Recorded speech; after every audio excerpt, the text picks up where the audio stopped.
Oh, Lisa, let's clean the house really well this time. Okay, we're going away for 6 days. You've got plenty of time, so make sure you do a thorough job. It's good practice for you. Go for it, Lisa. Okay, I'll make sure to clean everything really well. Several days later. Hey, why can't we get into the house? I thought that might happen. What do you mean? What's going on? Lisa, what did you do? Where are you now? What happened while we were on vacation? My name is Lisa, and I'm 30 years old. I work part-time and take care of the house. I've been married to Henry for almost a year. He's 4 years older than me, and we're still in our newlywed phase. I used to dream of a cozy life just for the two of us, but things changed after we got married. We bought a house and started living together. Everything was fine at first, but then we started having issues. Honey, what are we having for dinner tonight? Lisa, what did we have for dinner last night? We had curry last night. Since it's summer, let's have something lighter tonight. Got it, something light. The problem we faced was that my husband's parents started living with us without asking. When we bought the house, we planned to live there alone, but they moved in without discussing it with me. Initially, they just visited on weekends, but it got worse. They brought their own furniture and acted like it was their home. It would have been nice if my husband had said something, but he acts very childishly around his parents. He's always asking, Mom, are you okay in this heat? Dad, are you all right? He never stands up to them. After we got married, I realized he has no spine when it comes to his parents. I've tried bringing it up when we're alone. I didn't agree to your parents moving in. Our house isn't big enough, especially when we have kids. What are we going to do? You need to talk to them and get them to leave. But all he said was this. What are you saying? If we have a kid, we can just move. I think Mom and Dad would love living with their grandchild. I'd be happy to have everyone together. My husband not only doesn't see any issues with his parents living with us, but seems to be happy about it. I've given up on him explaining things to them. I blame myself, thinking, why didn't I realize this before we got married? My husband lived with his parents until we got married. I only visited their house once when we went to introduce ourselves before the wedding, so I had no idea what his lifestyle was like. I didn't know he was so attached to his mom and dad.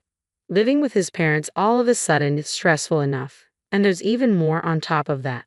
Hey Lisa, there's nothing I can eat for dinner today. Can you make something else?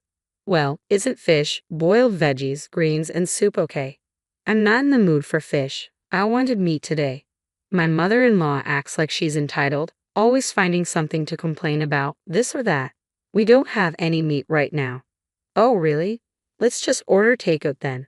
My mother-in-law started ordering expensive appetizers, not something you typically order on a weekday. It's fine if she wants to spend her own money, but how? I'll have one of those expensive appetizers. Yes, charge it to the usual card. What?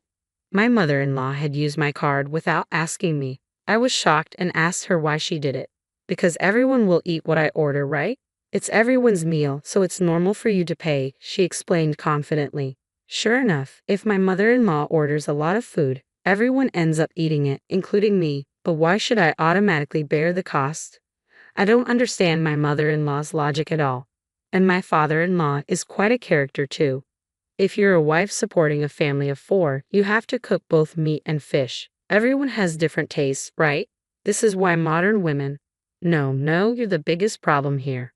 My father-in-law doesn't criticize my mother-in-law for her whims. Instead, he seems to agree with her and blames me, imposing his old-fashioned views on me. They're quite similar in their thinking. It seems like modern people can't handle even the simplest tasks these days. It's a real issue. Thank goodness for delivery. Yes, there are so many options for delivery now. I prefer delivery every day over Lisa's cooking. My in-laws enjoy mocking me, even though I'm the one paying for their food, living expenses, and even the mortgage for this house. Why should I be treated this way? Anger started to build up inside me, accumulating. Having my in-laws in the house made me feel like being at work was better. Luckily, work was going well, and there was talk of a promotion. I was offered a project leader role, and I accepted both opportunities. I thought that staying busy would reduce my stress from home. The days when I can't cook have increased, and if my in-laws order delivery, I've learned to accept it. My priority now is to distance myself from my in-laws. As a result, my overtime and weekend hours increased, but I felt fulfilled and energetic. Just when I thought I could handle everything, something unexpected happened. On a Friday night after work, I arrived home to find the house completely dark. It was odd that my husband and in-laws weren't there. It was too early for them to be asleep. As I walked in puzzled, I noticed a note on the table. It said, "We're going on a trip. Back on Sunday." What? I didn't know anything about a trip. What made me even more upset was the messy room filled with takeout containers and drink bottles. It was typical for my in-laws and husband not to clean up, but they could have at least thrown away the trash before leaving. Frustrated, I raised my voice, though no one was there to hear me. Feeling empty, I started picking up the trash and cleaning. As I sighed while tying up the trash bags, a troubling thought struck me. How did they even afford this trip? A wave of shock hit me. I quickly opened my banking app and checked the credit card transactions. This can't be happening. Several $1,000s were charged by what seemed to be a travel agency. Panicked, I tried calling my husband, but he didn't pick up. Fighting the urge to throw my phone in frustration, I decided to check my husband's social media. There it was, beautiful beach. So stunning. A picture of a bright blue sky and a beautiful beach. The people in the photo didn't look American. Could it be true? Digging further, I found they were in Bali. I never imagined they would take an international trip, and I felt drained. I hate to admit it, but my husband doesn't earn much. Most of our income comes from my job. I've been saving diligently because I worry about our future. That was before my in-laws moved in. The idea of my husband and his parents using my money to enjoy a resort made my anger boil over. All the vague stress I'd been feeling started to crystallize into clear questions. Why do they do this? How do they feel about it? What were they thinking about the future?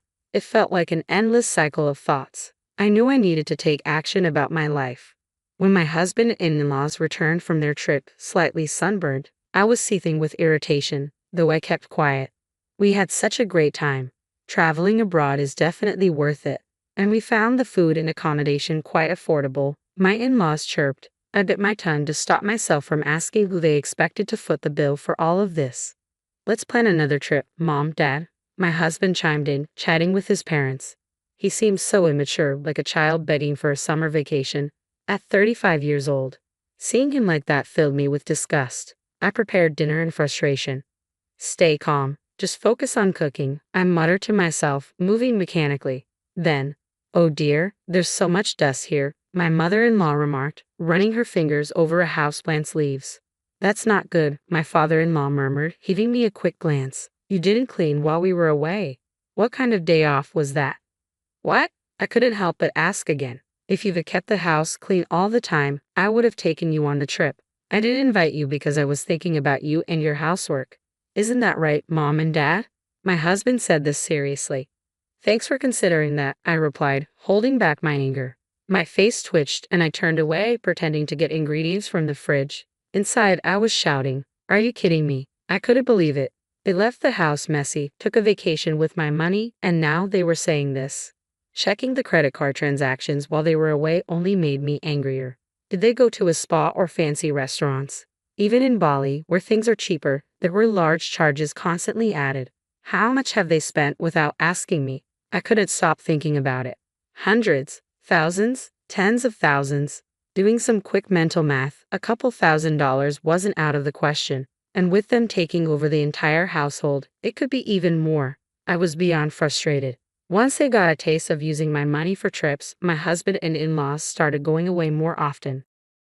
My credit card was being used routinely, but I didn't intervene for months. I silently watched my husband and in-laws' foolish spending. Then one day, my mother-in-law said, "We're going to Hawaii. Can you increase the credit card limit?" "Sure, I understand," I replied. My mother-in-law was completely disregarding me. Did she think I'd just obey her every command? Did she expect me to buy a new swimsuit at our age? She was flipping through a swimsuit catalog, clearly excited. Well, since she was using my money anyway, I thought, just wait and see. I quietly increased the limit without a word to my cheerful mother-in-law, who was so absorbed in the catalog that she didn't notice. On the day they left for Hawaii, the room was messier than ever. My husband and in-laws were rushing around packing, paying no mind to cleaning up. "Oh, Lisa, make sure you clean thoroughly this time," my mother-in-law instructed me. "It's a long trip, 6 days. You've got plenty of time to practice your housework skills, my father-in-law added. Good luck with the chores, Lisa, my husband said, oblivious to the situation. What is he talking about? Seeing it was about time, all three of them started to rush. Their chatting and leaving looked genuinely fun. Understood, I'll make sure to clean thoroughly. They probably didn't hear me due to their chatter. I said it to their backs. 6 days later, the day my husband and in-laws were to return home, I was gazing at the night view. Even though it was a weekday, I had taken a rare paid day off and was enjoying a drink in a lavish hotel. My husband called. I let out a sigh, left my seat, and answered the call. Hello? What the hell is going on? I can't get into the house. My husband sounded quite panicked. I thought as much, I said calmly. What do you mean? What's happening?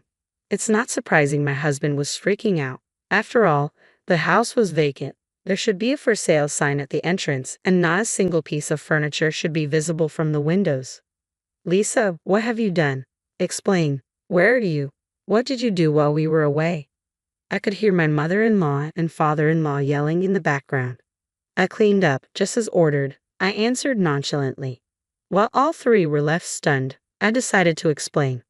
I went ahead and put the house up for sale. The land too. It's completely clean now. Nothing's left inside. You foolish woman, my father-in-law yelled. You mean, what foolish thing have I done? Who's been doing foolish things, I wonder? You all sure had a great time using your daughter-in-law's money and living it up. Look, Lisa, don't be mean. Quickly change it back. What are we supposed to do? You'll also be in trouble without a place to live, right? My husband pleaded in a voice that sounded almost teary. I won't have a problem. The house was bought by me in the first place, and all I did was sell it. I've decided on my new place to live. Yes, the house was purchased with my considerable income. Of course, it's under my name. It was a house to which my husband had no rights. How could you? It was our home. How could you sell it without permission? My mother-in-law said. Please save your sleep talking for when you're asleep. It was never your home to begin with. You were just freeloading, right? Parasiting off me, right? I've made up my mind. I can't continue like this, losing everything. I need to exterminate and rid myself of these harmful pests. How dare you speak to Mom like that? The words bellowed from my husband were met with my swift retort. You're a pest too. I want a divorce. I'm going to demand my money back, which you've recklessly spent. I've already consulted with my attorney. The amount. I could relay the amount. I heard a loud clatter on the other end. It seemed that my husband, in shock, had dropped the phone. What happened, Henry? What's wrong? The voices of my mother-in-law and father-in-law echoed, clearly worried for their son.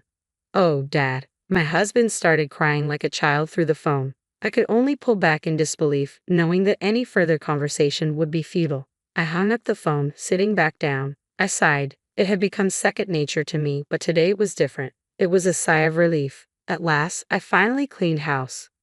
Good job, I toasted to myself, sipping champagne. My husband and in-laws seemed to have no choice but to return to their family home. They had nowhere else to go after all.